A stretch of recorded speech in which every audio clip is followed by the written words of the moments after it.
The second one, what happens a lot is players just have negative self-talk. Pretty common. And I think it stems a lot from our childhood, maybe things that our parents said, maybe things that friends said to us on the playground, or even thoughts that we just had about ourselves that maybe no one infused in us. We just thought them, maybe because we're super critical. I know a lot of athletes were like super critical, right? And we could be the nicest person to others, but sometimes we beat ourselves up so much for not being perfect, right? And so this negative self-talk is just toxic and it can multiply, right? It just festers and multiplies. And so um that's something that I like to think of this quote by Viktor Frankl. I don't know if Viktor Frankl, he's a Holocaust survivor. And he says, in between stimulus and response, there's a space. In this space is the power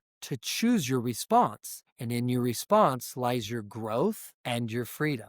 So it's just getting players to kind of understand this space, right? That they have that to have that kind of a response.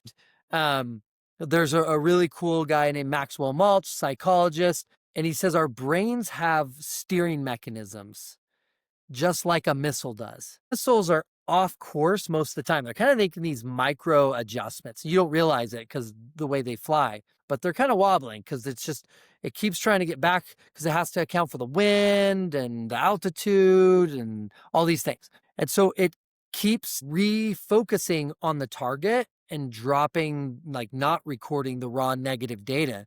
It wants to keep the data that gets it back on track. So I work with my players on just like ditching that, right? Like ditching the negative. Yeah, it may come in, but ditch it. And the beast I like to use for that one is the Mima and Lima. It's mind mastery is life mastery. Mima and Lima. And it's the armadillo. I personally like to envision it as like Mickey Mouse ears on my head, like these two armadillos. But like armadillos, they can just close up and then a predator can't get in, right? Because they got that hard shell on the outside. Boom, just don't let those negative thoughts in, right? I like to think of like bullets like shooting just like and just like ricocheting off these armadillos, right, that are on my head. It's like a little, the more fun you make it, the more you kind of take to it. I'm sure it makes it much more easier to like remember, like having all these analogies and stuff like the armadillo. I think a lot of kids can really picture that really clearly in their mind. Yeah, exactly. The retention rate on my content is ridiculously higher than other mental performance stuff.